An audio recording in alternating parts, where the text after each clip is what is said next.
How do we get? Okay. Hello, everybody.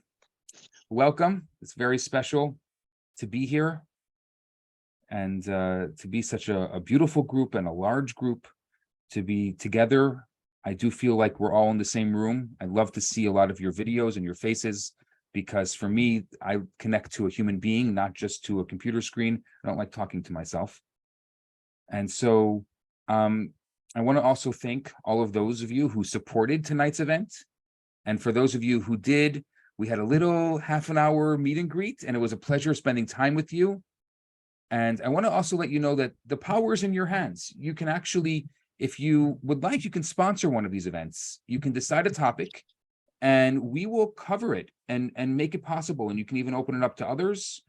Something really to think about. Also, tonight, there are a lot of singles that are here with us. So we thought that you never know. The magic is in the air. And we also believe that the real matchmaking happens with you, with friends, asking for a friend.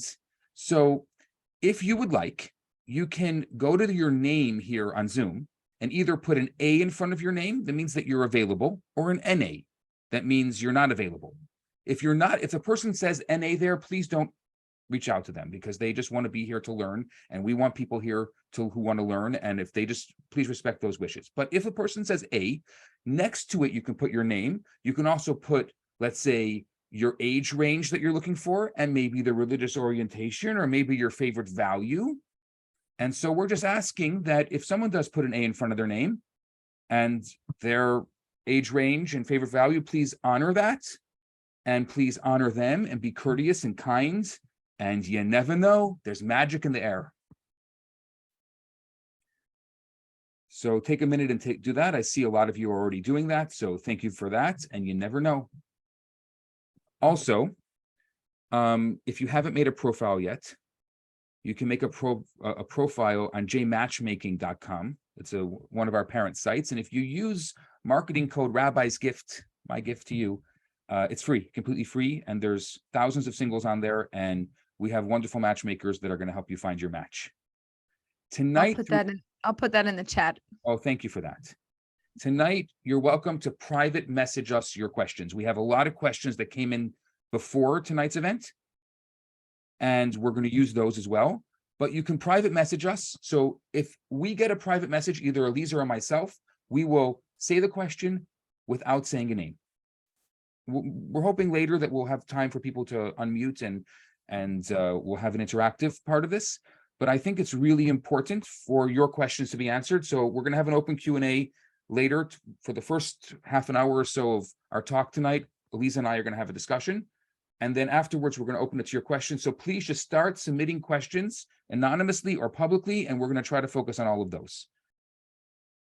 For now, it is really an honor and a pleasure to have with us here this evening the world-renowned Aleeza Ben Shalom, who is coming to us live from Israel, which it's now, I believe, 2:12 in the morning. Yes, it is, Rabbi. 2:12 a.m. That is a level of dedication that is very special for those of us that are on this side of the ocean. I want to just tell you about Aleeza. Aleeza has inspired thousands of singles through her acclaimed relationship coaching. She's captivated singles from all over the globe through her webinars, through her YouTube channel. Please subscribe to her on YouTube. She delivers lectures that are motivating, that are driven, and they drive individuals to affect real change in their lives. She's appeared on BBC, on NPR, and many more. She's founded Marriage Minded Mentor, and she's the author of 2 fantastic books, Virtual Dating, that came out not long ago, and Get Real, Get Married, that I just finished reading, and it's a fantastic book both of them are available on Amazon. That was not a paid for advertisement. But most of all, I can tell you about Aleeza that her mission and her passion is helping singles from around the world get over their hurdles, get married. And Aleeza and her team of coaches, they guide singles through the difficult process of going step by step to become engaged, regardless of age, regardless of location, regardless of background. And men and women worldwide, they work with her coaches, and it's a real honor to have her empowering words, her boundless energy, and to have you here with us tonight. She's also a loving wife, a mother of 5 children, and 1 adorable dog. And she and her family made Aliyah in March of 2021, and that's why she is joining us all the way from Israel. Aleeza, welcome. Thank you, Rabbi. That was tremendous. I'm so happy to be here with you guys. Is anybody else on this side of the world? Anybody else? Europe? Anybody else? Is it late for you, or is everybody East Coast, West Coast, somewhere in the States? Put it in the chat. We'd love to see that. So yeah, tell us where you're from.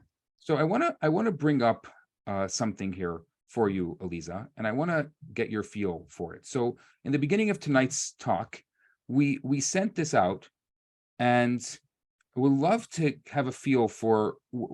Basically, we asked the participants here tonight to use 1 or 2 words, and when they say matchmaker, what feeling does that conjure up? And what do you see here? Like, what does this mean to you when you look at this list?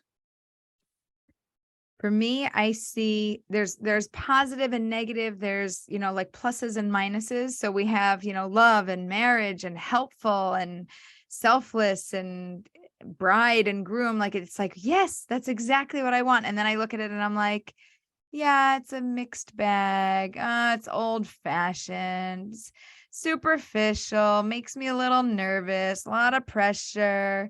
Misleading. It's just like all of a sudden I see all these other words and I'm like, oh, it doesn't feel so good anymore. Right. So it leaves me wondering, like, well, is matchmaking a good idea or not a good idea? I see a lot of different options here, and I don't think it's so clear. I think half and half are, some are positive and some are not so positive. I would say that that's pretty reminiscent of what I hear about matchmaking in general. And tonight, we called this matchmaker because we wanted to kind of have, just for the first few minutes, a discussion dispelling a lot of the myths. Why do you think that someone needs or should decide on a matchmaker? And I want to actually couple that with, what do you think is a good matchmaker versus a non-good matchmaker? Oh, we got 2 questions there. 2 questions. Okay, so why do we need a matchmaker? Well, first of all, I think anybody in the world has the potential to be a matchmaker. So everybody sitting here, you may be looking for your person, but you also have the opportunity to help somebody else find their person. It's being a matchmaker is just something that we all can do and we all should do. And there's, a slight difference between doing it professionally and just doing it, as you see things and helping a friend out. But matchmaking is kind of the way of the world. It works the same way in business. They just call it networking. If you want to find a job, they get you a headhunter. You could get a recruiter, and they're going to do the same thing. You're going to pay somebody to take care of the legwork of making a good match to find the right position. So we're doing the same thing with matchmaking and finding your soulmate. It's like you're just going to pay somebody to take care of all the legwork and all of the hundreds of hours that it takes to search through databases, do the networking, talk to matchmakers, talk to other singles, go in the groups, go on social media, like you name it, we do it. We scour everywhere and it's like we leave no stone unturned. So why use a matchmaker? I think because whether you use an official matchmaker or it's like your cousin or your best friend's neighbor's dog's uncle, somebody down somewhere connected to you is probably going to help put you together with somebody. So it doesn't matter whether it's professional or not, but it's going to happen. So why use one? Because it's just kind of the normal way of the world. It's what we're all doing anyway. In terms of what makes somebody a good matchmaker versus a bad matchmaker, a baseline, a good matchmaker is somebody who actually knows you, who actually wants for you what you want for yourself. And a bad matchmaker is somebody who goes, oh my gosh, you're so picky. You don't even know what you want. You're not clear. This isn't good. You're never going to find it. Somebody who just puts you down, somebody who takes your hopes and your dreams and goes and just puts it at the bottom like on the floor, that's a bad matchmaker. A good matchmaker is somebody who's going to go, okay, I heard what you're looking for. You want somebody who's loyal and committed. And, I understand that you have some trust issues. So that's very important that you have somebody who is extremely trustworthy because you grew up and that was a trigger for you. And I understand that location, you can't move because of job or family, or you just don't feel like it. It's not your thing. And that's important for you. So we need to find somebody local, right? So when if I'm the single person and I'm telling a matchmaker what I want them to tell me back what they understand. If they really understand me, they're going to explain to me what I just explained to them. If they don't, then they're going to be like, well, that's nice, but you're going to have to be a little more flexible. And you know what that means? That means I just don't have anybody in my database that would make sense for you. So if you want a match from me, I'm just going to set you up with somebody who's not a good match in my opinion, but it's good enough and you should just make it work. And obviously there's always a range of what's good enough. Who should we go out with? But we should be going out with people that are in alignment in areas of our lives. Which areas? Personality, values, long-term lifetime goals, where you are and where you're going. You should have an amount of alignment today and have future goals that are also similar and also in alignment. I think that's how I would kick it off. I think that's really, I'm listening to you and I'm saying, wow, it's a tall order. It's a lot to ask of someone. So here tonight, we're a lot of singles, and I'm sure there's people here who have used matchmakers and people here who haven't used matchmakers. The word matchmaker is a very broad word. It's used in a lot of ways, from millionaire matchmaker to the shadchan or fiddler on the roof style that came up in our thing before. Can you give a differentiation to like what is a matchmaker and what isn't a matchmaker? What is a matchmaker and what isn't a matchmaker? What are the stages? Like, for example, I know that there's matchmakers and there's coaches and there are introducers. Like what do you expect when you think of the word matchmaker? What is that? It's a very broad word. Let's try to define it. That's what I want to do tonight. I mean, I do think of fiddler on the roof, matchmaker, make me a match, find me a find, catch me a catch. I definitely think of that. I break things down in a couple different ways. There's kind of the volunteer style matchmaker, which is, this is a huge mitzvah, a huge opportunity to do something really great in the world to help people out. And I'm somebody who wants to do that, but I volunteer. I have like a real job. This is like my side hobby. There is a shadchan. A shadchan is typically in, somewhere the traditional through more observant world. Usually that kind of setup, you get introduced, whether it's online or you meet them in person. If you get engaged, then you give them kind of like what we call shadchanas, which is gelt and a little bit of money to say thank you for your efforts. It's not a little bit, it should be a significant amount. And then there's the professional modern matchmaker. And the modern matchmaker works more like a business model, which is I'm going to get paid for my services and my time. And I offer opportunities to set people up on dates and to get matchmaking rolling for them. So I'm not getting paid when you get engaged, or they might have a success fee as they would call it, but I'm also getting paid for actually setting you up on dates and getting you to go out and getting the right people in front of you. And my commitment to you as a matchmaker, as a modern matchmaker, is you're going to pay me to go search the world and to find you dates and to get you in front of the right people. And the right people are as close as we can get to what you're looking for. And then there's just, generic people who, again, want to do good, want to help. And, let me skip. We'll go to coaches. Sorry. A coach is a very interesting role. I am deeply, deeply passionate about coaching, and coaching to me involves matchmaking, but in a different way.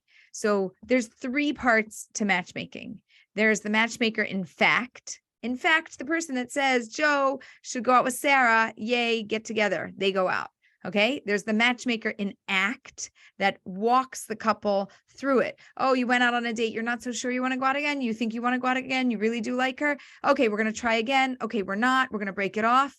And I'm going to coach and walk you through the relationship. And then there's the matchmaker intact that holds a relationship together when it takes its first tumble or second or 10th. It doesn't matter. All relationships have ups and downs.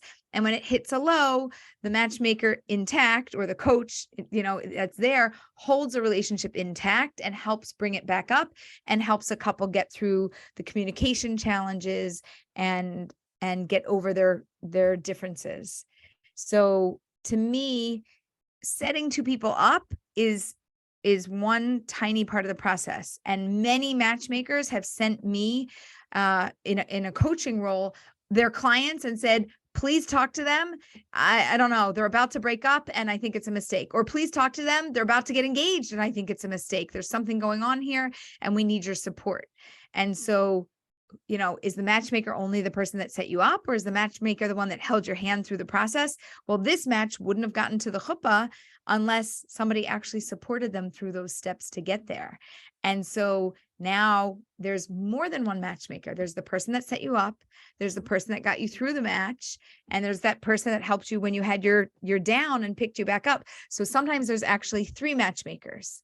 Each one is considered your matchmaker because the match wouldn't have made it without each one of those people. So that's kind of that breakdown of roles. That is fascinating. As I'm listening to you, I'm thinking, are there a lot of people who are getting matched up and it's actually not getting to engagement because there aren't those 3 people? Now, I guess those 3 people can really be one, but they could also be 3. They could be 1, they could be 2, they could be 3. Sometimes you have more people meddling, Right. more cooks in the kitchen. Right. There are a lot of matches that don't make it to the chuppah because of this. I had one match in particular, and they were getting guidance from one of their mentors, and they said, listen, the religious differences, you're both, becoming a little bit more observant. You like your Judaism. She's further ahead than he is. And they were telling her, you know what? He's not at a level that's good for you. You're going to definitely want somebody that's more, because you're going like this. And, he's coming along, but much slower than you. And I spoke to her and she said, look, we started dating when we were secular. We've been dating for 2 years. Of course we love each other. And like, I never thought that he wasn't going to be my person. How could this be that he's not going to be my person? And we talked about the whole thing. And she said, I'm getting very, very strong advice that I am making a big mistake by marrying him. And the more that we talked, the more that I realized that this wasn't just her first love. Like, this is her soulmate. She's committed to him. And I said, look, he's not going to be, if you're going to start running 10 miles ahead religiously, you're going to leave him in the dust. So you have to decide which direction you're going and how far you're going and how comfortable you are having a partner who's moving at the pace that he's moving. Let's just acknowledge what that is. And we had a real heart to heart about this. And she really thought about it. And she came back to me and she said, I'm really okay with where he's at. I thought maybe I'd find somebody who's doing more, but I'm really okay with where he's at. And I like, breaking up at this point would be like a divorce. We're really together. We're really a couple. And she made the decision that they were going to get married, and they did, and they have several children. And she is very, very grateful that she had the right coaching support to make that decision, and that she didn't listen to this other mentor who was steering her away from this potential soulmate and saying, no, he's not going to be good enough for you. You should pick somebody else. What would you say would be a piece of advice that you give a single when they're dating, that would help them kind of navigate this? Because this, for someone who, I'm even listening to this, and I'm kind of listening to this through the lens of so many singles, and I'm saying, it's a lot. This is a lot to take in. So, like, where would you start if you had to do it right? Let's say you had a single that never dated before. They're not jaded like anyone. No, I'm joking. But how would you start? What would be the first bit of advice you'd give to someone in starting in the matchmaking / dating process? get very clear about what you're looking for.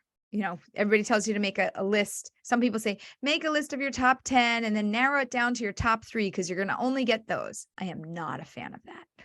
So, Rabbi, I don't know if you disagree. You can totally disagree, but I'm not a fan of the top 3 because it ignores so much of who I am and what I really want. And if I'm ignoring that, I will never feel confident in a match. So I tell people, make a list of your top 10. You could make a list of your top 100. I don't care. But around the top 10 are going to be the things that you care about the most, that are going to be deeply important to you. And if you get any of the things after 10, it's usually going to be kind of like the bonus things that you'll be more satisfied with, and it'll make for a nicer match, but it's not mandatory that you have. And be very clear about what you're looking for, the values in another person, the personality that's really going to work for you, that's going to bring you a lot of joy, and have that list and have that understanding. And when you go into the world, we're not only looking for somebody that fits that list perfectly, but we know that that's our baseline, and we believe that that's what's going to be good for us, and share that with other people as you're going through the matchmaking process so that they could really get to know you on a deeper level. I think that that's a good first start. Yeah. And as you're talking, I'm thinking, how does somebody know? And someone actually just asked this as you were talking. How does someone know when they're ready to start dating? Is anyone ever really ready? Yes. So people who struggle with anxiety or depression or anything in those types of categories, or trauma, or have had a history with abuse or anything like that, getting started with dating might be more difficult, and they might never feel ready, exactly like you're saying. But people who don't grow up or don't grow up with heavy traumas or have healthy role models, yes, they might. I've had people that are like, not only am I ready to start dating, like I've been ready, or people have been holding me back. They told me I shouldn't start dating yet. So I do think that there are people that do have a strong feeling of being ready. I'm happy to hear that. Yeah. And if someone doesn't have that strong feeling of being ready, what would be just one indicator that you would say, okay, now you know that you can give it a shot? So that they are ready, not that I thought you were going to ask the Yes. other way, that they're Yes. not ready. When you start to get a little curious and you're like, well, I kind of want to see what's out there, or, oh, I did join one of those groups on social media just to see what was happening, in one of those singles groups. Like I was curious about it. The minute that you start to have curiosity about the process and you start to kind of enter that world, you're already showing signs that, you're ready and open to meeting somebody. A lot of people are scared. It's very scary. A lot of people are scared. And I think that we have to acknowledge that. And maybe that's where a matchmaker could come in, where you can just go meet one person. But often you go meet that person, and I'm kind of looking at a lot of people who are sitting in the room here, and I'm seeing their faces. They're like, oh my gosh, well, and some of them have had really awkward experiences with matchmakers. Some of you know what I mean. And so how do you know what's right and what's wrong? Oh, in matchmaking? Yeah, matchmaking. How do you know? Like, if you're a single and you're overwhelmed and you're already so much defense and you're worried and you're like, don't want to get hurt, and it's a crazy world out there. Like, how do you know what's right and wrong? So first of all, if you do have that gut instinct or that feeling inside that's going, something doesn't feel right, something's off. Like somebody came to me and they said they met with a matchmaker, and then the matchmaker started telling them all sorts of things. You need to take off your glasses when you take your profile photo. And you need to, for women, you need to wear more makeup. You need to put a little bit more on. And it started to criticize everything that this woman was doing. And I said to her, well, do you go on dates wearing glasses or do you wear contacts? She goes, glasses. I said, do you ever wear contacts? She said, never. I said, do you ever walk around without your glasses? Can you see without them? And she goes, no. I said, okay, then you should wear your glasses in the profile photo. So she said, no, but the matchmaker said I really shouldn't. It's not very appealing. I said, well, you're going to be going on the first date. And if you show up with no glasses and then all of a sudden, here, I have my glasses, right? You go on the date and you pop your glasses on and they're like, hi, it's so nice to meet you. And I saw the face without the glasses. My brain hurts. It's confusing. It doesn't make any sense. You just turned them off.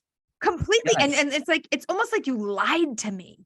How could you lie to me? There was this one guy who went on a date and he called me afterwards. He goes, Aleeza, you're not going to believe this one. I'm like, okay, lay it on me. What happened? He goes, you know, the photo, right? You know, blonde hair and long. And I said, yeah. He said, she called my name because she saw me and I didn't recognize her because she now has short black hair and not long blonde hair. He's like, it's not like I have I would have been okay with that, but I didn't even recognize her. I don't even know who I'm looking for. Like, it's so confusing.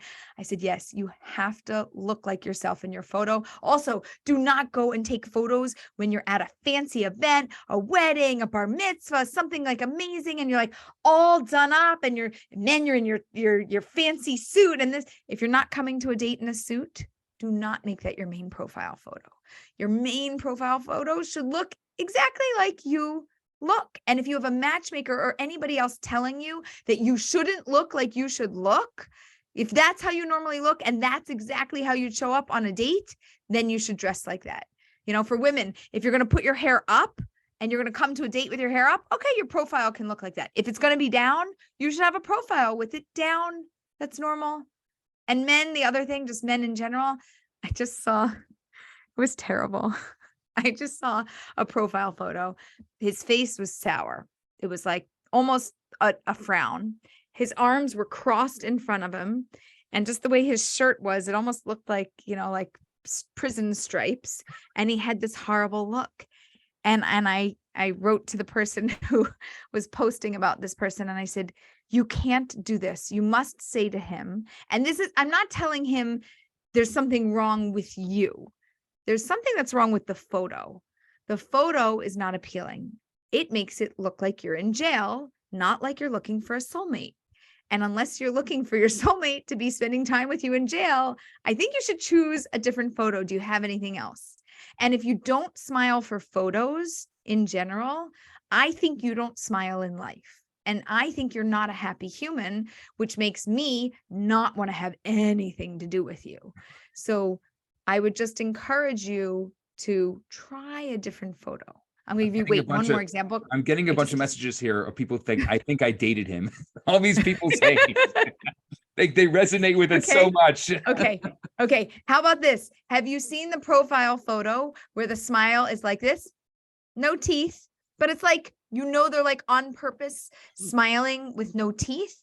And you're looking at them going like, where's your regular, like some people smile with no teeth. That's just their normal smile. But the other one that's like, kind of like they're right. Yes. I've the had people passport tell photo, me, someone says. Yes, exactly. So I've had people tell me, well, I'm not going to smile with my teeth. I don't like them. They're crooked. I said, if you don't like your crooked teeth, your partner's not going to like them either because you're so self-conscious. You're going to make everybody self-conscious about your teeth. It's going to bother you. So it's going to bother me. So it's going to bother everybody in the room. But what about the people that have crooked teeth, but it doesn't bother them? They just do a big fat smile and they're so happy and it makes no difference to them. It's not irritating at all. Well, guess what? It doesn't usually irritate me either or anybody else. It's like, it's just not a part of something that bothers them. Yes. So if your teeth or anything else, like a certain feature really bothers you, you go get it taken care of, do Invisalign for 6-8 months, something, it's not for your partner because they won't care if you're not going to care. Make yourself happy because if you're not happy and you have this fake smile, again, it's just not going to feel good. It's not going to represent you well. Sorry for the tangent. Yeah, no, it's great. Someone just mentioned the guys that take selfies in the mirror trying to look uninterested and too cool. The mirror selfies. Yeah, I mean, look, we live in the modern age, so I cut people slack with selfies, but you know. Yeah, but it's the uninterested, looking too cool for shul kind of person. But they get advice to do that. They're reading articles online Right. that say that you should do this. You should like look aloof and look like you're looking into the distance, gazing off. That they tell you that that's a really Who makes this stuff up? there's lots of writers. Anybody can say what they want. I think that dating needs to resemble real life. And it's interesting because somebody asked me before, sent me a private message before asking, and it's a word I hear often with regards to dating. Like dating is, and so many people will say, and this person said it in the question, a game. The dating game. And as long as dating is going to be a game, we're going to be in trouble. You're going to get a game out of the experience. Right. And like there is a certain playfulness to it. You might not want to call it a game, but there is a certain playfulness that exists within dating. And without it, people usually say, well, he's a nice guy. So let's nice guys or met nice guys. Yes. And they're not exciting because let's differentiate between playfulness and game. I want to hear what is good playfulness and what is not good playfulness when dating. Playfulness could be teasing somebody. A game or something else that isn't appropriate is putting somebody down, right? So there's a difference between like teasing or really, upsetting somebody and putting them down. Playfulness can be a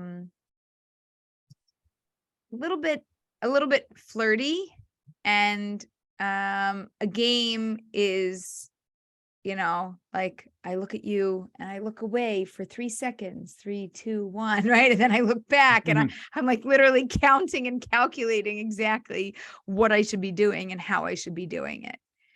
I think that playfulness is curiosity. Playfulness is engaging. And I think a game is I'm following a set of rules that somebody else made because they said that this is how you should do it. And so I'm not going to call you for 3 days, as opposed to I send you a text message or a photo of something I saw that reminded me of you, and again playing with them and engaging them. I want to bring our conversation and kind of move it. We're going to move our conversation from just the two of us and kind of get into what's going on in the chat. There's a lot of questions coming into the chat, but here's a conversation that's been happening in the chat, and I want to bring it up because I think you have a lot to say about this. So the conversation started, and I was kind of watching it as you were talking. With the person said women are judged for being pickier, whereas men can be extremely picky and say things that are even rude. And the women were kind of saying that it wasn't a fair treatment, that if they're judged, if they only go on one date, they get a bad reputation in the dating world so easily. And so how do you feel about that? And what do you have to say to that? So right now in the world, and it's not just the Jewish world, it's universally, you can ask matchmakers from all over. They will tell you that it appears to be, I'm going to say it like this, I choose my words carefully, but it appears to be that there are more eligible women than there are men. Okay. Now, that's how it appears to be. I'm going to just tell you that God doesn't do fuzzy math.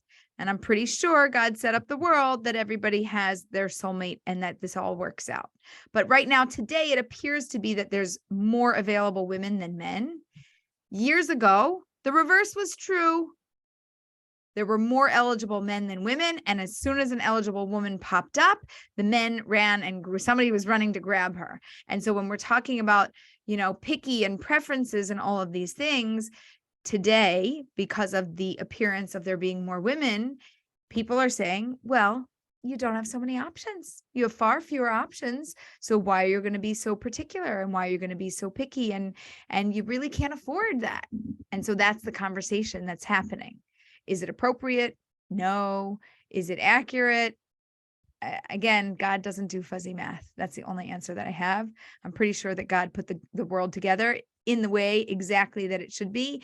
And the blueprint of creation, in the blueprint of creation are soulmates.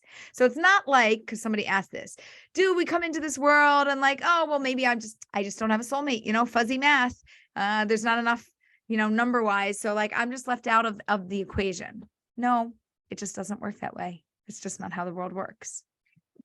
Can we like hold down the temperature a bit? Why is there so much generalization that it's happening around dating and around singles? Oh, men are like this and women are like this. Why? How about, you see, or oh, you can't get this and you can get this and you have to settle for this. And what about, I'm a human being and this is what would be the complement to who I am? Why do we have to like, oh, all of a sudden women started getting judged by numbers from 0 to 10, apparently?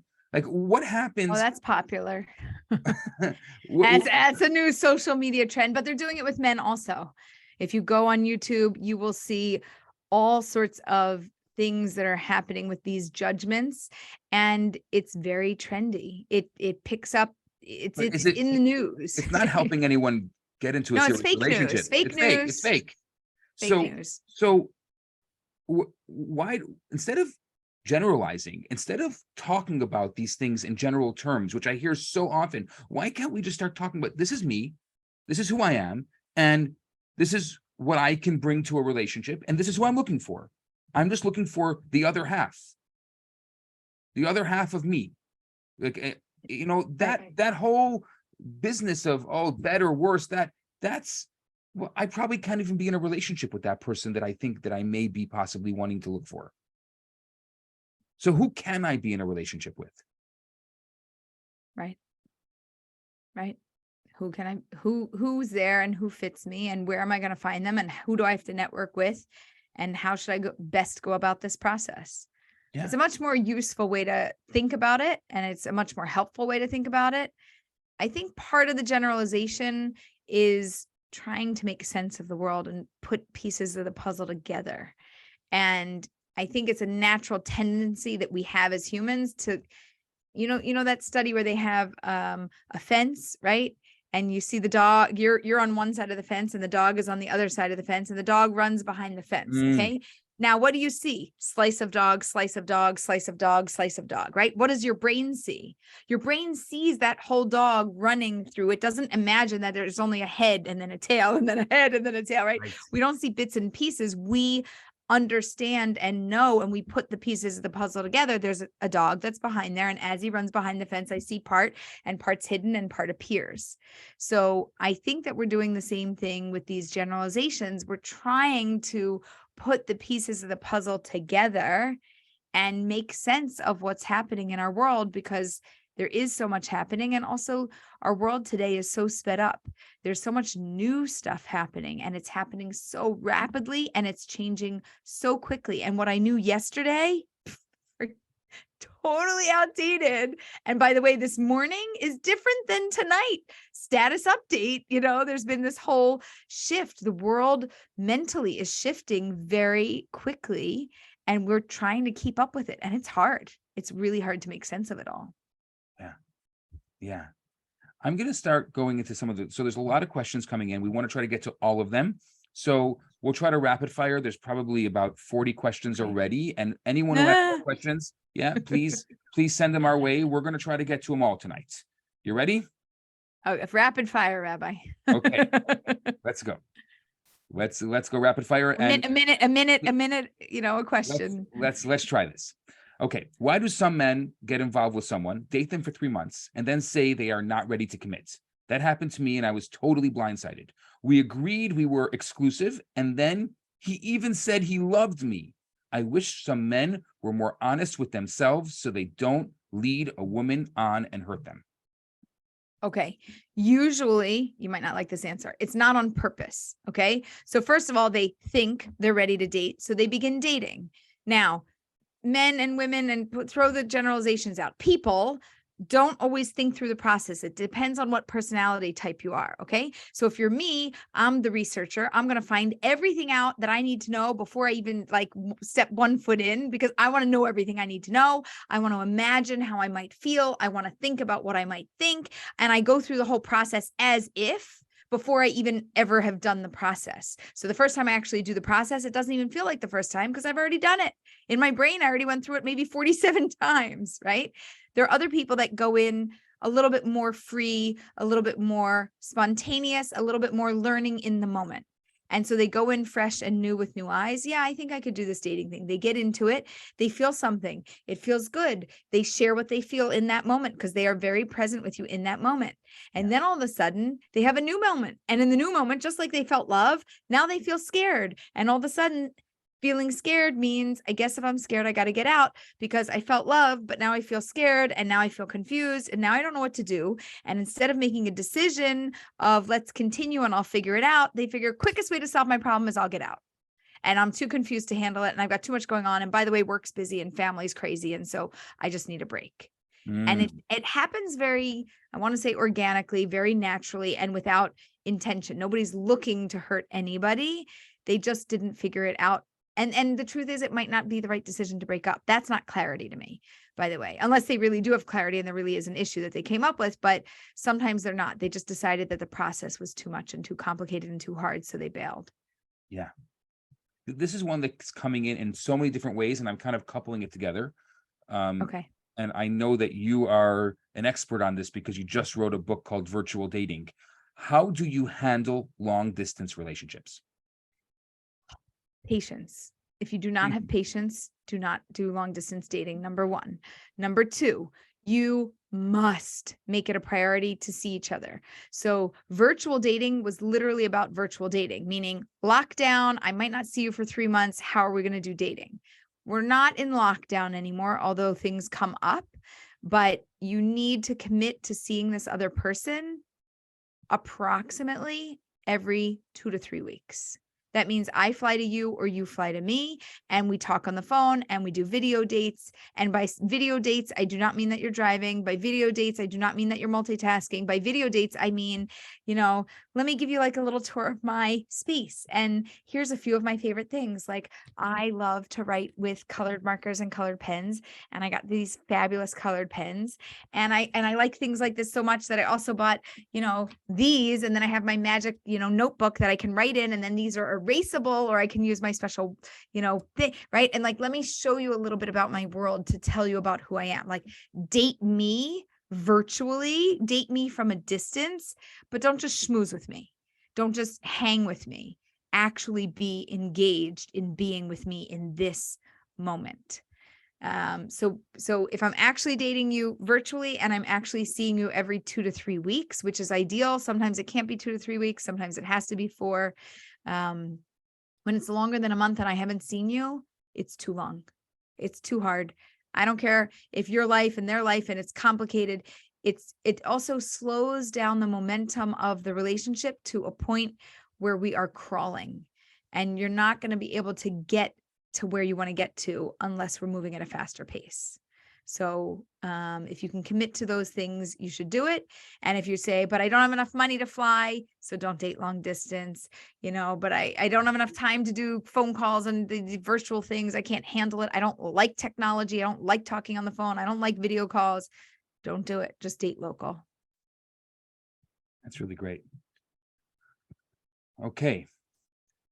So, all different types of questions coming in with all different levels of religiosity. I love this. So we're going to just go all over the place here.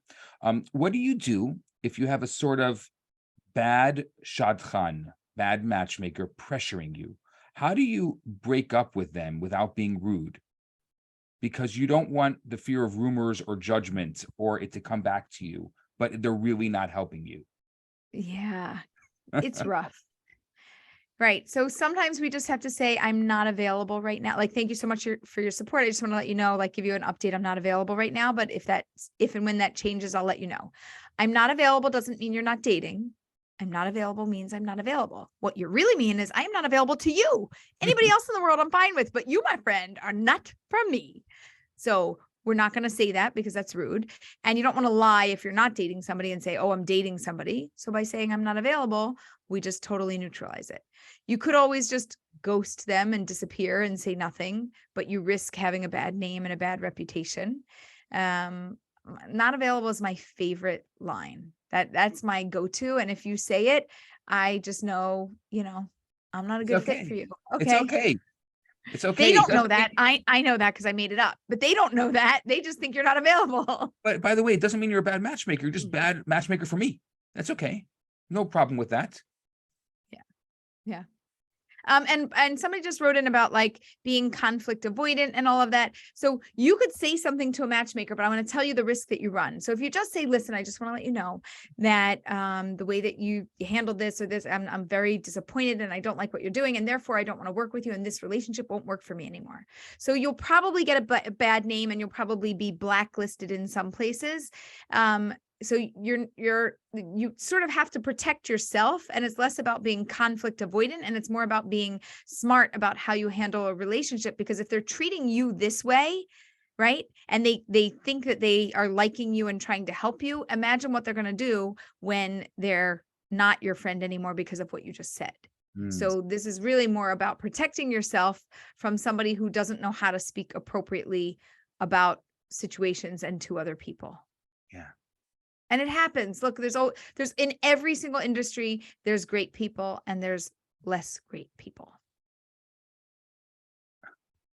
Here's one. Why are guys crazy about me at first? And then once they, and I'm going to do this, quote unquote, have me, they stop trying to make me a priority. And I do all the heavy lifting. And sometimes they're even mean to me. Is it just a superficial chase?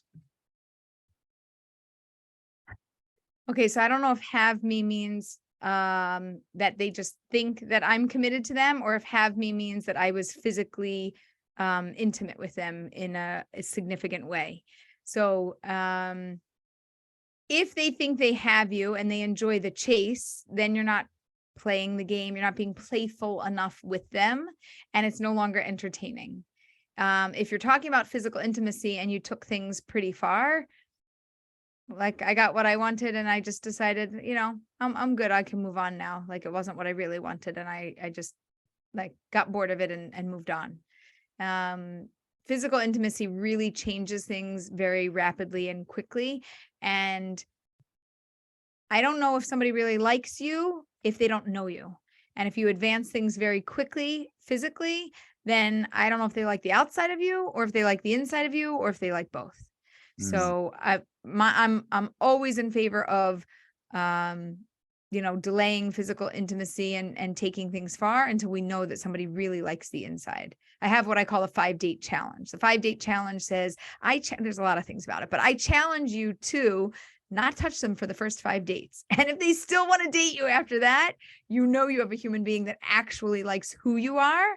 And then the physical side, whatever happens later, you have somebody that actually likes you. And so we at least have a solid baseline. Right. Yeah. Touch also confuses love and lust. Right. Mm-hmm. Okay. It's a bit an unconventional question. This is what the person says, but I'm looking for someone who didn't take the COVID shots. It's kind of awkward thing to bring up, but I'm not sure the best approach to ask. Should I just be blunt? Okay, so it's kind of like politics and it's a really hot topic these days. So, you could be really blunt, you could be really straightforward, but you might get your head bit off a lot and people will not be kind about it. So you could go that route. The other route is to find the matchmakers and the communities that are out there that are searching for people that are in a similar position. And there's literally, like the non-vax group that will go out there and help to make meetups happen. I think there is one non-vax, or at least publicly, there's one non-vax shadchan. Most people are not even willing to be public about it. And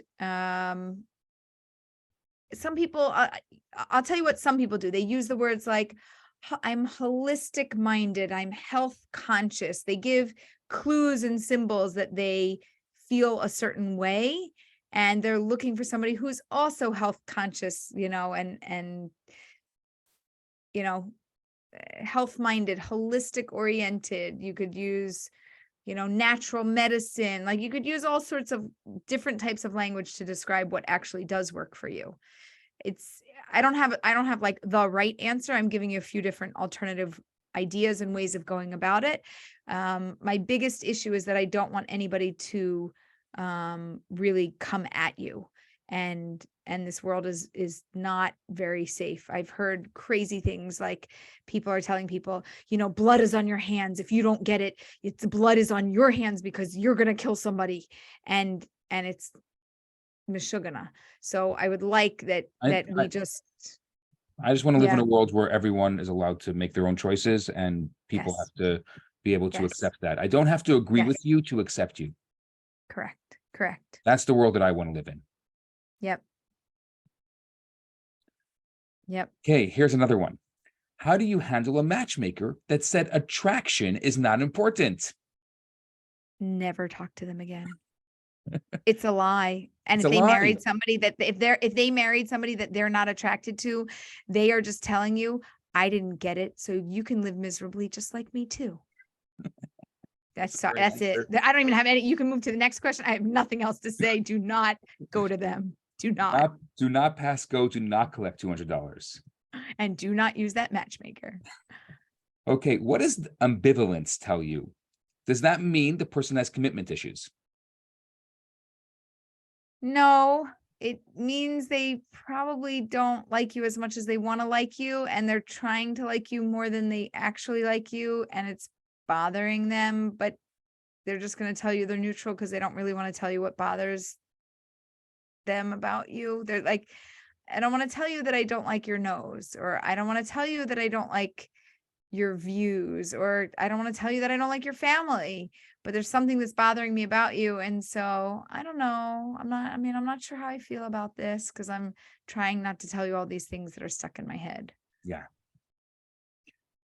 Okay, another hot topic, difficult one that comes up, but look, anything goes here. This is an open forum and you don't have to agree with us.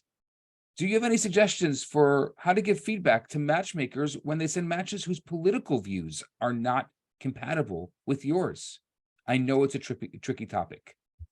Political views and vaccines are the hot topics of modern day. Like you just hit two of the really big hot topics. I would send a message back and say, you got a sandwich, positive, negative, positive. Okay. Positive. Thank you so much for thinking of me. I really appreciate you taking time to send a match. I'm really looking for somebody who's more, politically right-oriented, left-oriented, or I feel strongly about my politics and I lean to the fill in the blank. And I notice that this person is really the very opposite of mine.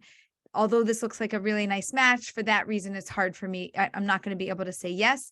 I'm very grateful for you thinking of me, and I appreciate your time. Again, you want to double, make sure they know the efforts, and then they know how serious you are about your politics. Is it okay for me to say that maybe politics are not the most important thing and you can accept someone without agreeing with them and you can actually even marry them, even if you don't agree with each other politically, or it's not even a conversation? It's a non-starter. Okay. No, in the 80s, Rabbi, that was true. In the 90s, that was true. Today, politics really aren't about politics. Politics are interwoven with my deep values of what I believe in the world. They're now melded one and the same in a very different way than it was years ago. And so personally, I believe that politics are an indication of values. If I am far to the right or if I am far to the left, I need somebody who's either middle of the road neutral or leaning to my side. If I'm middle of the road, leaning right or left, but I have a little bit of flexibility, I could be with somebody who's further to one side or the other, but I have to be flexible. So just for example, somebody who I had a client and she was a Democrat, she was involved. She ran political parties. She ran conventions. Like when I say she was a Democrat, she was an active Democrat who was standing there and picketing and doing whatever, her party was doing. She was following it. You get her a Trump supporter. She's like, I'm sorry, what? What? That's for who? You're talking about that for somebody else. Like, it's not even a part of her world. It's like, absolutely, that it doesn't even make any sense. So politics matter because it's really related to our values today in a different way than it used to be. And I think it's important that you're saying that it's different than it used to be. Like if you have a parents, like someone just said, my Abba and Ima are different politically and they're married 35 years. I agree with you. My It's parents a were different world different. today. Yeah. My parents were different. Voting mattered. I mean, politics mattered when they went to vote. And, they just didn't talk for that day or that week because you're going to do this and I'm going to do that. And I think you should do the other thing. And then they said, but it doesn't matter. And they moved on. But today politics are values. They're married. So you can't separate. It tells you so much more about who somebody is. And if somebody's neutral, it also says it doesn't, I care less about it. So if you really care about politics and you need me to care about politics, we're going to have a problem. Mm-hmm. I know a couple, he really cares about politics. I'm telling you, every magazine that's out there, he has read, every article online, he has read, and he has written things and he has changed policy. And she doesn't even know who's running for what. Literally, you ask her and she's like, I don't even know who the president is, like she's completely not in politics. And he is obsessed with politics, but he doesn't need her to care about it. He just needs her to support that he's passionate about it. And she realizes that's a passion of his. Like some people follow basketball, he follows politics, and yay, that makes him happy and she tolerates it. But he doesn't need her to be rah-rah. Yeah. Okay, let's change the subject here because there's a couple of questions that are similar to this that have come in, and I think this is an important thing to address. If someone has a really annoying habit, how do you handle it? For example, this person says, the man kept saying, do you follow what I mean? Do you follow what I mean? After every sentence. And it bothered me and I never addressed it. What do you do about annoying habits? Yeah. So when you're in a good place, not a bad place, and not in the moment that they say it, you should address it. Okay. So we're on a date. Do you follow me? Do you follow me? You know what I mean? Follow me? You with me? Right. Okay. And it's irritating and it's bothersome. And so like, I'm in an irritated mood right now, but the next date that we go out, we went to an amusement park and it was so nice. The conversation was very light and we're in a good mood, in a good space. And I say, I just want to share something. I really like, let's use the sandwich technique. I really like that we can have a good time, playful, fun. And I really do understand you. And I feel I have an understanding of you. And I know you kind of have this habit of saying like, do you follow me? Do you know what I mean? And it kind of gets under my skin. It like rubs me the wrong way. Like I do follow you and I do know what you mean, but just the way it sounds, it's like nails on the chalkboard. And they're like, oh, really? Like, oh, do I say it that much? And you're like, yes. Right. And you could say, would it be okay the next time it happens? Because probably you can't instantaneously stop it. Can I just be like, oh, like, like that, like, can we have like a little symbol for like, like nails on the chalkboard, there it goes again. And he's like, oh, sorry. Right. So that we can just shift out of it because it bothers me. And I want to not be bothered by that because I want to enjoy your presence. Right. But I'm telling you, I'm in. That kind of language says, I'm in, I'm here, I'm okay. Can we work on something that's difficult for me? And if he says, no, like that's my thing, that's my phrase, haha, it's so funny, it's great. Like I always say that. That's just a part of who I am. If you can't accept me for who I am, then, you can't accept me. I would say, bye. We're done. I can't accept you. I just told you. Did you not hear what I said? I appreciate who you are, but I don't appreciate that. That's really a deal breaker for me. I follow what you mean, but every time you say it, I think you like, do you think I'm stupid? Yeah, I follow what you mean. Like, stop asking me. I'm listening. Do I not look like I'm paying attention? Like I'm enraged already. So I think you should just have a real conversation. Is that a thing that you say, like 2 positives for every negative? Not 2, but sandwich, positive, squeeze in there what you want to say, and then follow up with, but I'm enjoying getting to know you. I've liked our last couple of dates and I want to share this because I'd like to continue. Right. I'm now investing. I'm now telling you I'm interested and I do want to continue, but I need for this. And I'm not trying to change you as a human, but certain habits and behaviors and things that we have, some of them need to shift and in order to accommodate our partner. And you could also say, and if there's anything, not right this minute, right? Because I just said something. So it's not like one for one, but like in a different moment, if you want to share anything that might be like nails on the chalkboard for you. I'm happy to also, hear something. But like, again, I would encourage them, like, let's not do it right now, because I don't want it to be like one for one. Tell me at another time when we're having a nice date and, something that I can shift. Yeah. What would you say, and this is a really powerful question here, how would you handle dating if you're suffering from financial issues due to job loss, imploding business, a family member that's sick, some kind of serious event that's happening in your life? Would you date during that time? Or maybe, and this is what the person asks, do you see it as a litmus test to see if your person will stick around if you have nothing or if you're going through a difficult time? So I personally would tell you that you should put dating on pause and handle whatever needs to be handled. Get a job, get more comfortable, deal with the family or the family member and the situation, get a handle on everything that's going on. A new relationship cannot handle that. No, this is not a test to say like, well, if you can handle this and if you can handle me at my lowest, then we're okay. You can do that when you're in a relationship and it's 2 months into a relationship and we like each other and we've had an amount of experiences together and I buy into you and you buy into me and we're in a good place. Then we can handle a challenge like that, but not on a first date, not on a second date, not on a third date. I have to come more whole and more complete to the date in order to build a relationship with somebody. And I can't be too busy with my own situation and like, well, just handle it. Just accept me for who I am. I'm broke. I don't have a job. I don't really have any hope. My family members are sick and like, it is what it is. And if you don't like it, that's just what it is. Well, nobody's going to like it. It's not going to feel good. You're not walking around with a smile. You're not positive. You're not in a safe, healthy space. So it's going to be very hard for me to be with you. Can you say broken homeless looking for same another? Pause dating. Just pause. Press pause. We do it with movies. We do it with everything. Press pause. Yeah. Someone just says, anecdotally, it was long distance. I needed more time. We had to see each other 3 times. He refused and said, if I didn't know then I would never know. Your thoughts? If it's long distance and you've only seen each other a couple times, I usually give people like a max. I don't care, secular, religious, older, younger, first time, 7th time, matters not. I give people a max of 6 months until they know.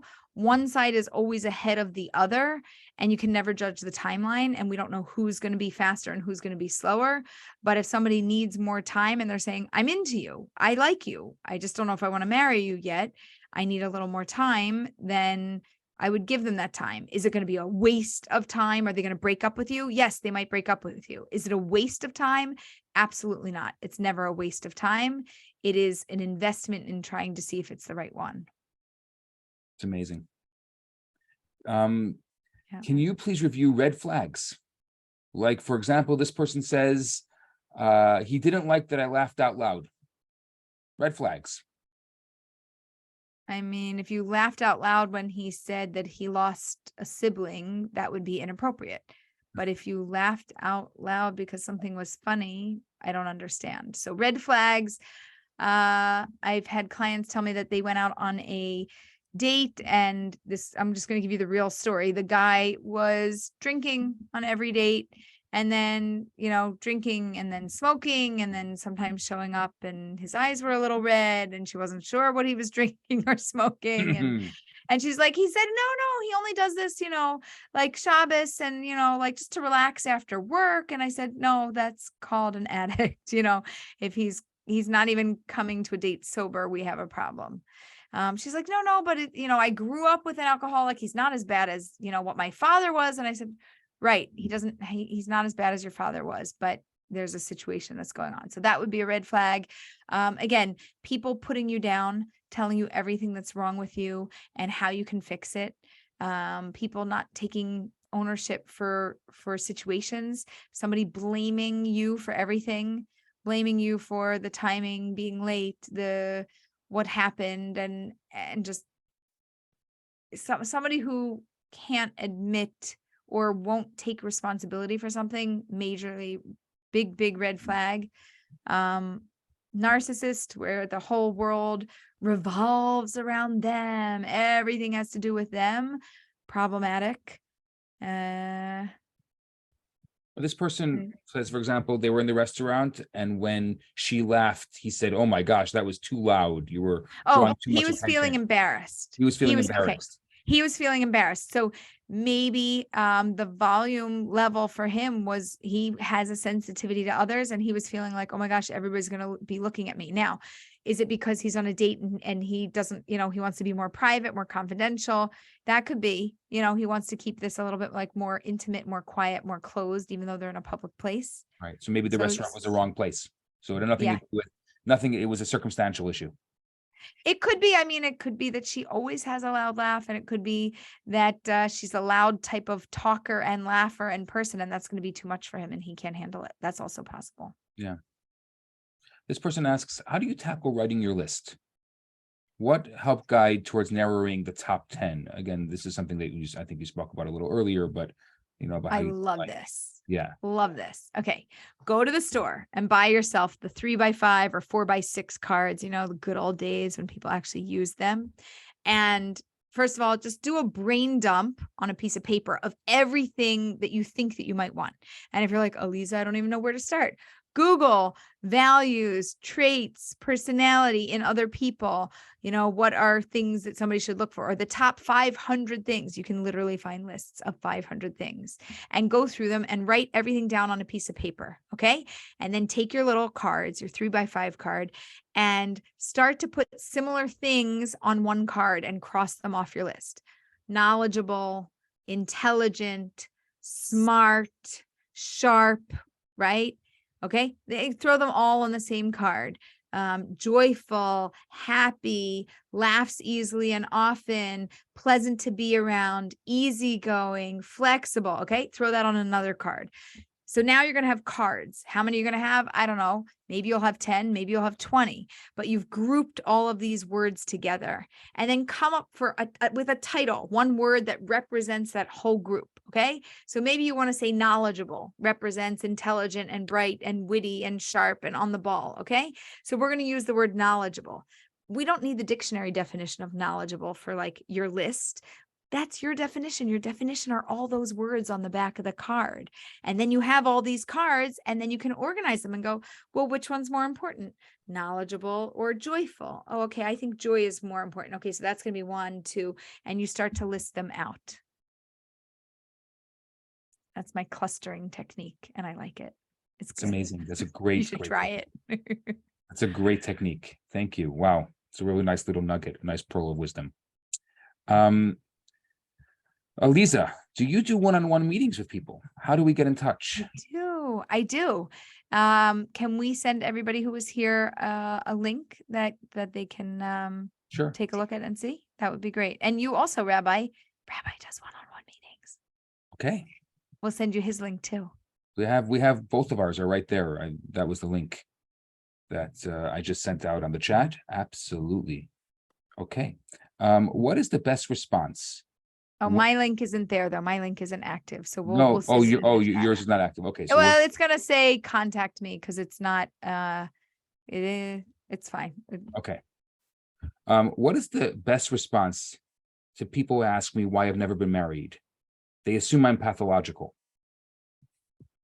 You could just say, because my person wasn't ready yet. I'm waiting for them. Mm-hmm. You could be playful, you could be humorous about it. I'll tell you what not to do. Don't take offense. Don't get like so offended, right? Because that's a red flag when you get so offended and you can't handle a comment. So just go, it's a good question. So, I'm kind of on God's timeline, and God just said, not today and not yesterday, but maybe tomorrow. I'll let you know, like that. I would come up with something that feels right to you.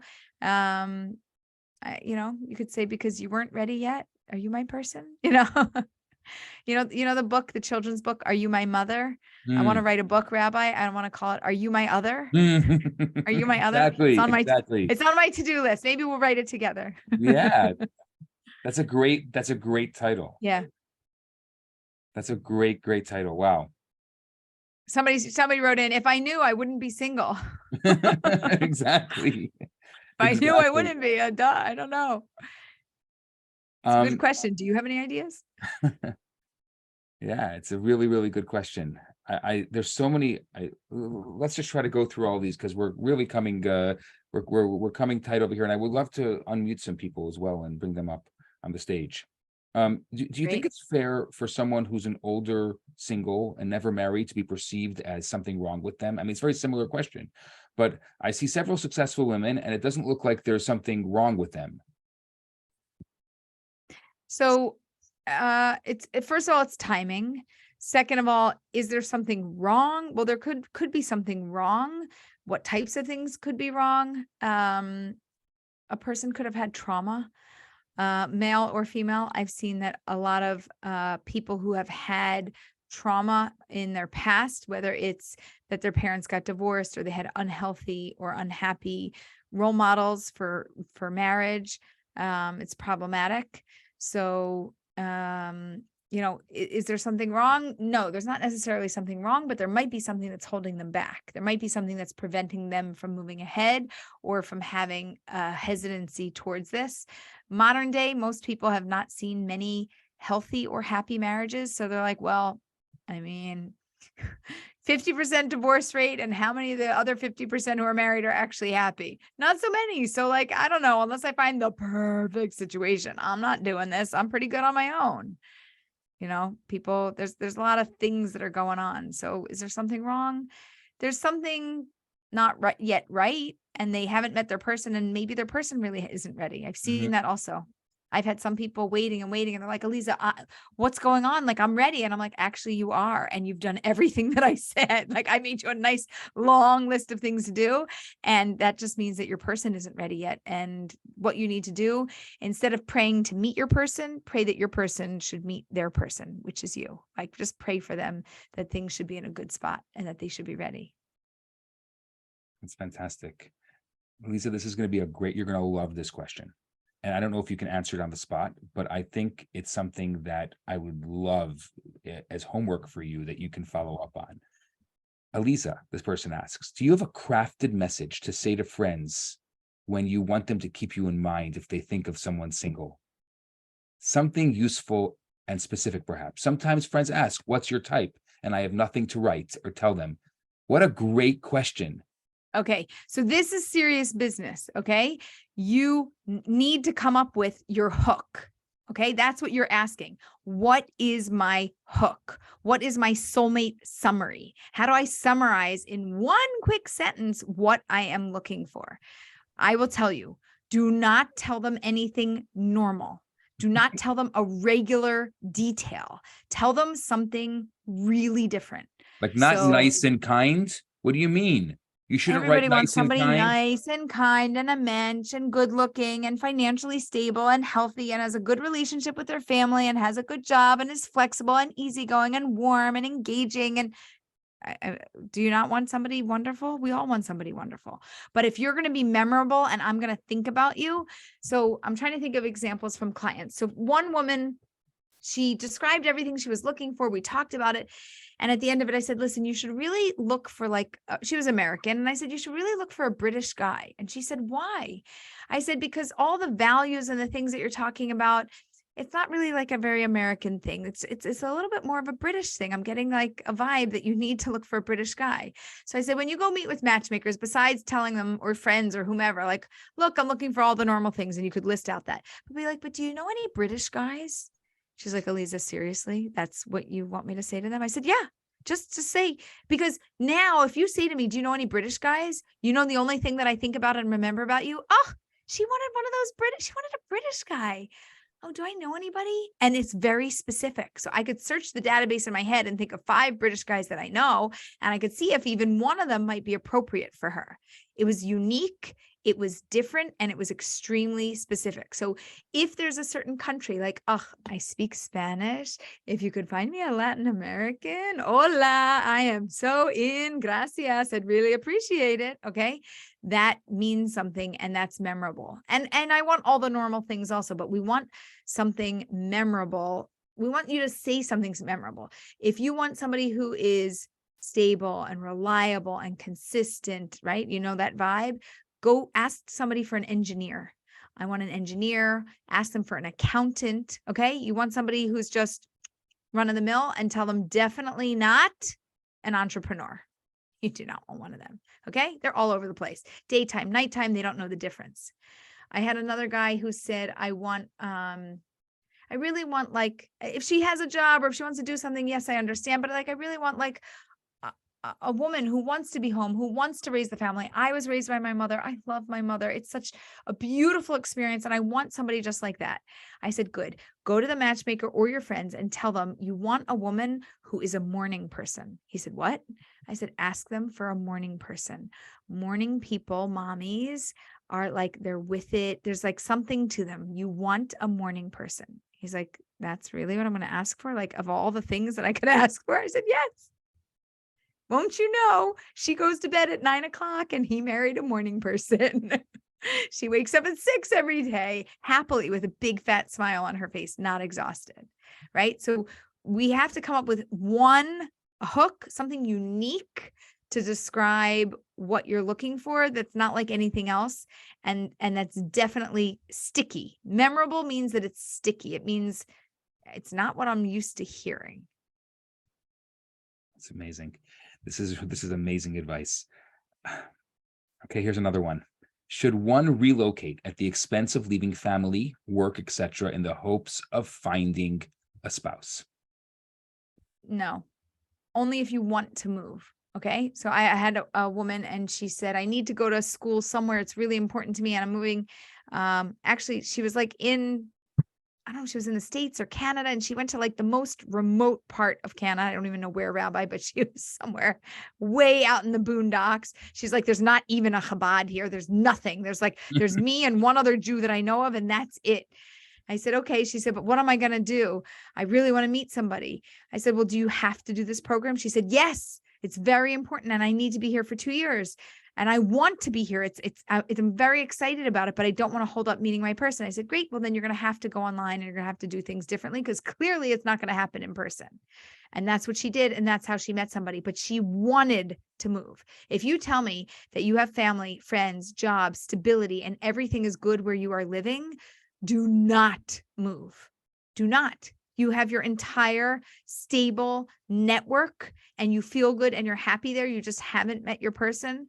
Okay. So go online, use matchmakers, make new friends so that you can meet new friends who have new other friends who might have a guy or a girl for you. Just do something different in your dating world, but don't move your life. Don't move your home. Yeah. Stability, when you uproot stability, by the way, you knock yourself out of the dating world for about 3 months and sometimes 6. You're really not a stable, happy, healthy human for a while. It takes time to adjust.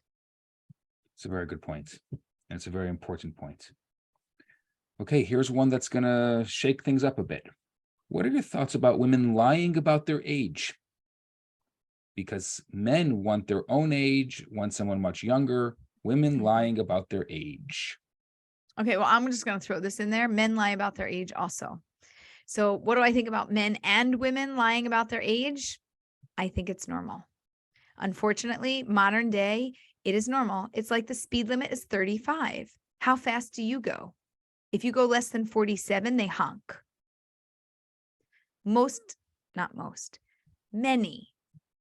Many people, so many people that it became a norm, lie about their age, that it became a thing.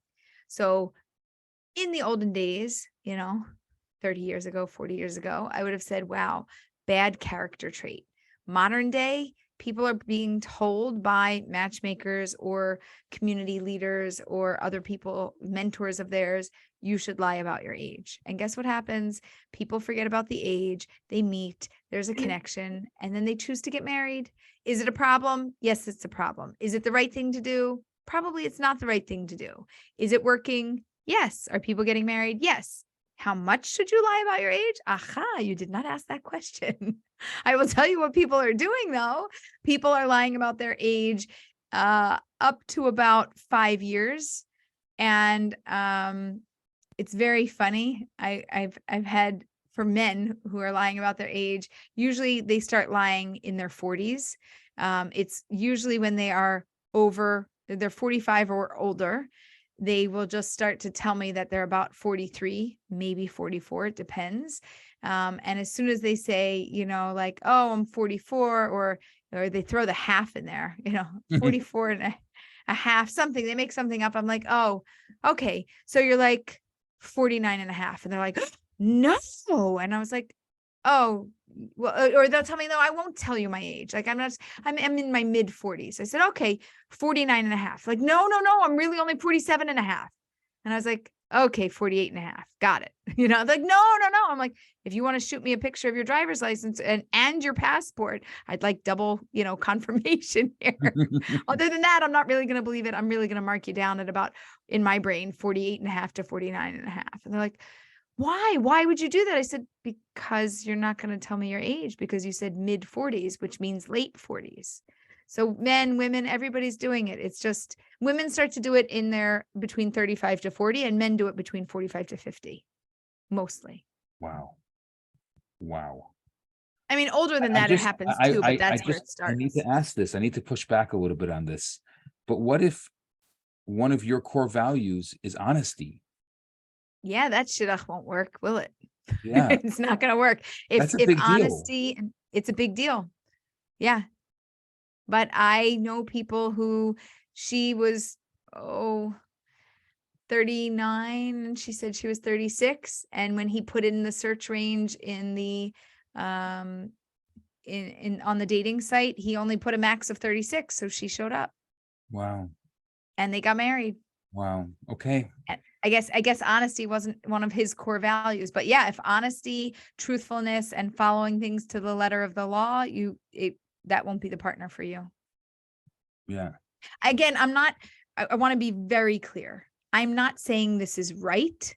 I'm telling you what's happening in the world and what became the norm, right? Again, the speed limit's 35. Nobody goes 35. Right. If you go 35, they honk, you're going too slow. But if you're going 55, there's an issue. Like, right? Most people at 35, you can go 10 to 12 miles over the speed limit and not have a problem. Once you hit 15 over, it's a problem. So with age, somewhere between 3 to 5 years is the typical thing that's being done. Is it right?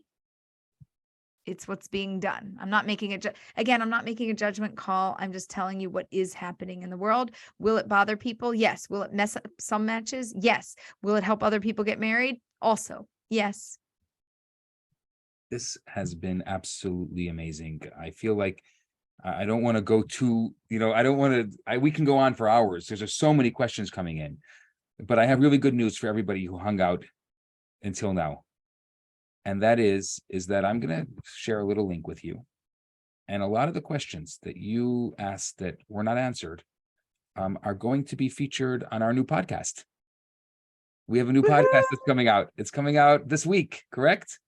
Yes, it is. Actually, yeah, it might be as soon as tonight. Yeah, it could even be. Our first episode is going to be tonight. It's called Matchmaker. It's going to look very similar to what got you to come to this event tonight, and here is the link to it. And if you actually and tonight, for everyone that's here that stayed all the way till the end and has spent this evening with us, we have a little gift for you from Aleeza, and that is that you can go on to matchmaker.org and you can download her book, Get Real, Get Married, which I just finished reading, which is unbelievable, for free. Thanks for reading it, Rabbi. I have to tell you, my husband, he started reading it. I think he got 30 pages in. And then he was like, I don't need to read this. You already figured it out for me. I'm good. Well, I actually was on the plane and it was so easy to read. I read the entire book in one flight from Montreal to New York.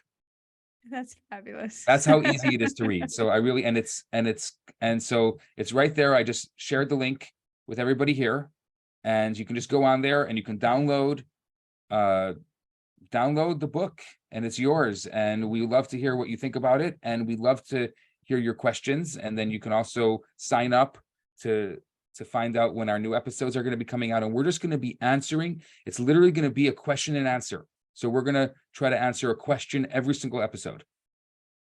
So throw your questions. Actually, if you go to matchmaker.org, you throw your question in there, and you can also grab the free book.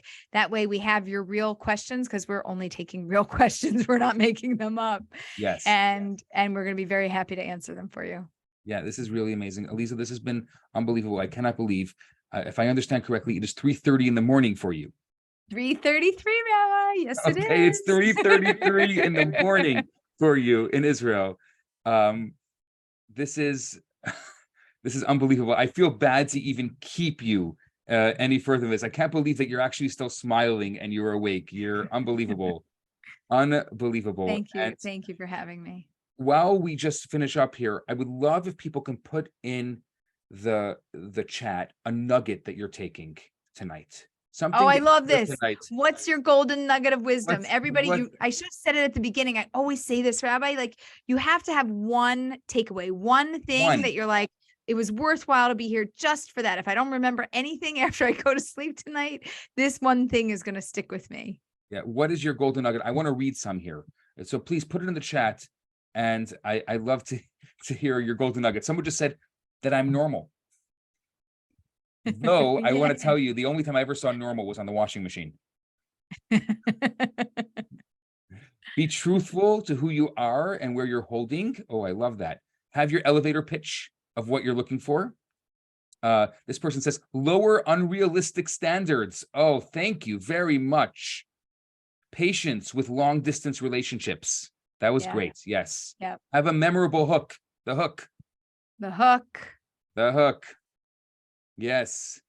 To come up with a sticky blurb. Yep. Somebody likes your sticky word. Your sticky like was sticky. Sticky. It's sticky, is it? It's like, Yeah. it's so good. Keep your head up. Your match might be closer than you think. Yes, I love that.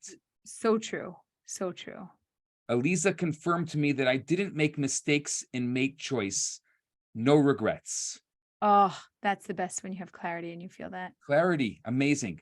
Let the other side say no. Try not to be the one to say no. Amazing. Absolutely fantastic feedback about getting clear about what you want. Yes, absolutely. Be memorable in your description of what you want and you're looking for. That was really sticky for people. Wow. If you are not memorable, by the way, like if you're not memorable, it's like I don't even know you. I don't remember your name. I don't remember where you're from, and I have no idea what you want. What one random thing is perfect. Yeah. This other person says, I just love how Elisa's answers were all healthy, quote unquote. Trust and know yourself. Be normal. Fantastic. Yes. To say something unconventional or unique as something that you're looking for. Yeah, look at this. That's the sticky. Sticky was their takeaway. Sticky, yes. Sandwich. You know what we need to do, Rabbi? We need to give away sticky. Yes. Oh, I hate those things though that are sticky. I hate the gummy things. Yeah. Oh, it's somebody like one of those hands that like sticks to the wall or something. Has to be a little bit of our shtick. Yes, absolutely. Sandwich the negative. Yeah, sandwich the negative. Be playful during dating. Yes. The person you choose is your soulmate. That is so important. That is so important. Once you choose them, they are your soulmate. This has been really amazing, everyone. This has been such an amazing evening. And thank you for being here and being present and being with us. And for those of you who are in Montreal, or you may want to come to Montreal, I have a little secret. The first week of January, Elisa is going to be here. And we're going to have an event in Montreal with Elisa the first week of January in person. We're not going to put it online. It's going to be in person for a change. So look out for that. But really, for all of you who are coming here from all over, this has been an amazing, amazing evening. And we will send all the links, the important links that we posted in the chat. We are going to send you in a follow-up email with a bunch of other stuff. So look out for an email that's going to be coming your way. I think some people said that the emails were getting into the junk folder. Look in your junk folder, or make sure that you get our email, because we have a lot of other stuff coming up and we want your questions. We want to hear your questions. We want to be able to answer real questions. And I love what this person says here. Maybe all find our zivug, when we all find that right one at the right time and have clarity. That's a great way Amen. of ending. Oh, and I always end with a bracha. Thank you for ending with a Please. bracha. That was perfect. No, that was it. That's the bracha. You can That's also a add a gorgeous bracha. bracha. You can add a bracha. No, but that's exactly what I would have said. Okay. May each and every one of you find the right people to support you through the dating and the relationship process. And may you get from where you are today to your person gracefully, calmly, and with a calm and peaceful heart. Let us say amen. This is wonderful. Great. Thank you all for being here. Thank you.